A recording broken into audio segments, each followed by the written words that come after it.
Hi friends, this is Sunil Talreja again in front of you with a new video. I am an English trainer. Friends, आज का हमारा topic बड़ा interesting है, बड़ा important है और साथ ही एंटरटेनिंग भी है। आज का हमारा टॉपिक है प्रोवर्ब्स, जिसको हिंदी में कहते हैं कहावतें। फ्रेंड्स, प्रोवर्ब्स का बड़ा इम्पॉर्टेंट यूज़ होता है जब हम कोई स्पीच देते हैं या जब हम कुछ लिखते हैं, क्योंकि जब हमने प्रोवर्ब्स का बार बार अपनी स्पीच में यूज़ किया या राइटिंग में यूज़ किया तो उससे हमारी स्पीच बड़ी ऑर्नामेंटल हो जाती है, बड़ी इम्प्रेसिव हो जाती है, प्रभावकारी हो जाती है, फिगरेटिव हो जाती है, अलंकारिक भाषा वाली हो जाती है। अब हिंदी में हमें कई प्रोवर्ब्स आती है, कई कहावतें आती है, पर इंग्लिश में उसको हम कैसे यूज़ करें आज हम वो सीखेंगे।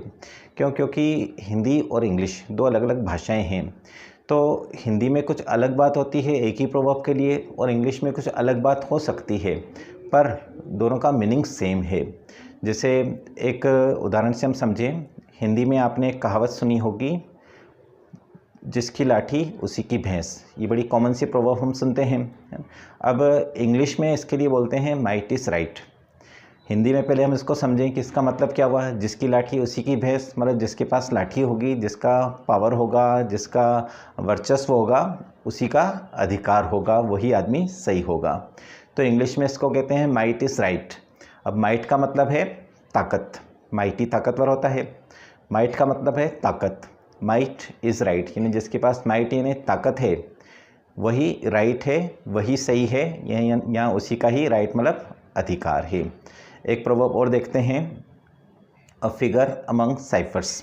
इंग्लिश में, हिंदी में इसको कहते हैं अंधों में काना राजा। अब देखो, इंग्लिश में कहते हैं फिगर अमंग साइफर्स, ना तो इसमें अंधा आ रहा है, ना काना आ रहा है और न इसमें राजा आ रहा है। तो देखो इसको ट्रांसलेट कैसे किया, इसका मतलब हम समझेंगे। जैसे हिंदी में हम कहते हैं अंधों में काना राजा, तो इसका मतलब क्या हुआ कि बेवकूफ़ों में एक थोड़ा सा बुद्धिमान व्यक्ति, इसको बोलते हैं अंधों में काना राजा का मीनिंग। ठीक है, कि अंधे हों और एक काना हो तो वो भी राजा होता है, उसका भी महत्व है। तो इंग्लिश में इसको कहते हैं a figure among cyphers. Cyphers यानी सिफर, शून्य। अगर बहुत सारे शून्य हों और उसमें एक फिगर आ जाए, फिगर चाहे 1 हो, 2 हो, 3 हो, तो उसका भी इम्पोर्टेंस है ना। तो इसका मतलब क्या हुआ, जैसे हिंदी में है बेवकूफ़ों में एक थोड़ा समझदार। ठीक है, तो इंग्लिश में हम कहेंगे अ फिगर अमंग साइफर्स। एक और देखते हैं, आपने अक्सर हिंदी में सुना होगा चित भी मेरी पट भी मेरी। तो इंग्लिश में इसको बोलते हैं heads I win tells you lose, कि हेड आया तो मैं जीता और टेल आया तो तुम हारे, यानी दोनों ही अवस्थाओं में मैं जीता। जितनी लंबी चादर हो उतने पैर पसारो। इसका मतलब क्या हुआ कि अपनी लिमिट में रहना चाहिए, ज़रूरत के हिसाब से अपनी इनकम के अकॉर्डिंग हमको मनी स्पेंड करना चाहिए, पैसा खर्च करना चाहिए। तो इंग्लिश में इसके लिए प्रोवर्ब है cut your coat according to your cloth. आप कट योर कोट, अपना कोट जो है आप बनाना चाह रहे हैं तो किस तरह से बनेगा, अकॉर्डिंग टू योर क्लॉथ। जितना आपके पास क्लॉथ है, जितना आपके पास कपड़ा है, उसके हिसाब से ही आपका कोट बन सकता है। नेक्स्ट प्रोवर्ब देखते हैं, आपने हिंदी में सुना होगा थोथा चना बाजे गना, यानी खाली बर्तन ज़्यादा आवाज़ करता है, यानी जिसमें कम नॉलेज होता है वो ज़्यादा शो ऑफ करता है अपने नॉलेज का। तो इंग्लिश में कहते हैं इसको an empty vessel max much noise. Vessel यानी बर्तन, खाली बर्तन हो, उसमें 2-4 दाने डाल दिए, अनाज के कोई से भी दाने डाल दिए, मैक्स मच नॉइस, तो वो ज़्यादा आवाज़ करता है, ज़्यादा शोर क्रिएट करता है। एक और प्रोवर्ब देखते हैं, आपने देखा होगा ऊंची दुकान फीका पकवान, यानी बातें तो बड़ी बड़ी पर है कुछ भी नहीं। यहाँ एक्सपेक्टेशन बहुत सारी थी पर उम्मीदों पर वो खरे नहीं उतरे। तो इंग्लिश में इसको बोलते हैं ऊंची दुकान फीका पकवान, यानी much cry and little wool. Much cry कि बहुत ज़्यादा क्राई, रोने चिल्लाने की आवाज़, और लिटिल वूल थोड़ा बहुत ऊन निकलना। जब भेड़ में से ऊन निकाला जाता है तो बहुत चीखती है, बहुत चिल्लाती है, और ऊन कितना निकलता है, थोड़ा सा। तो इसलिए प्रोवर्ब बनी मच क्राई एंड लिटिल वूल। एक प्रोवर्ब और देखते हैं, आपने सुना होगा बेगानी शादी में अब्दुल्ला दीवाना, कि हमारा उससे कोई मतलब नहीं और हम उसमें ज़्यादा इंटरफेयर करें, यानी शादी किसी और की हो और कोई ज़्यादा दूसरा जो है वो ज़्यादा खुश हो रहा हो, ज़्यादा उसमें अननेसेसरी इन्वॉल्व हो रहा हो। तो इसके लिए इंग्लिश में प्रोवर्ब है मैरी मेकिंग इन अदर्स मैरिमेंट्स।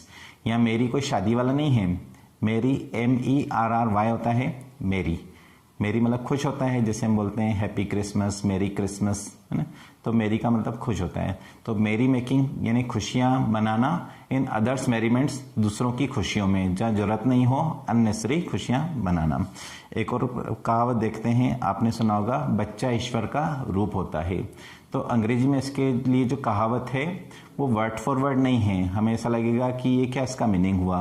अंग्रेजी में इसको बोलते हैं child is the father of man. अब ये देखो प्रोवर्ब कैसे बनी।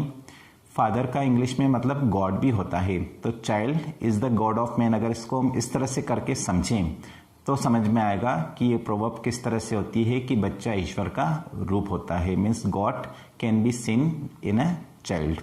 एक प्रोवर्ब और देखते हैं, हिंदी में आपने देखा होगा, सुना होगा, ताली एक हाथ से नहीं बजती है। इसका मतलब क्या हुआ कि अगर कोई झगड़ा हुआ है तो दो जनों का दोष है, या अगर कोई काम करना है तो उसमें दो जनों का इन्वॉल्वमेंट चाहिए। तो इसके लिए इंग्लिश में दो प्रोवर्ब्स है। एक तो है it takes two to make a quarrel. It takes two यानी दो जने लगते हैं, टू मेक अ क्वारल, अगर कोई झगड़ा हो गया होगा तो दो जने होंगे उसमें इन्वॉल्व। इसी तरह इसको अगर पॉजिटिव सेंस में लेना है कि दो जनों से काम होगा, तो इंग्लिश में इसके लिए बोलते हैं it takes two to tango. Tango एक तरह का डांस होता है, कपल डांस, जो एक जने से पॉसिबल नहीं है, दो जने उसको करने, दो जनों को उसको करना पड़ेगा। एक कहावत और देखते हैं, all that glitters is not gold. हर चीज जो चमकती है वो सोना नहीं होती है, यानी जो दिखता है वो हमेशा असल नहीं होता। तो इंग्लिश में इसके लिए प्रोवर्ब है ऑल दैट ग्लिटर्स। ऑल मतलब सभी चीजें, दैट मतलब जो, ग्लिटर्स यानी चमकती है, इज नॉट गोल्ड यानी सारी चीजें जो चमकती है वो सोना नहीं होती है।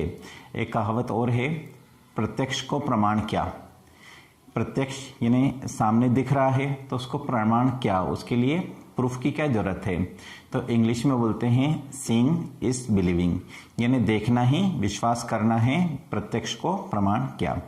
एक कहावत और देखते हैं, भाग्य बहादुरों का साथ देता है। भाग्य फॉर्च्यून फेवर्स पक्ष लेता है यानी साथ देता है, फॉर्च्यून फेवर्स द ब्रेव। एक कहावत और देखते हैं, खरबूजे को देखकर खरबूजा रंग बदलता है। अब इस कहावत में देखो इंग्लिश में कोई खरबूजा नहीं आएगा और नहीं कलर आएगा।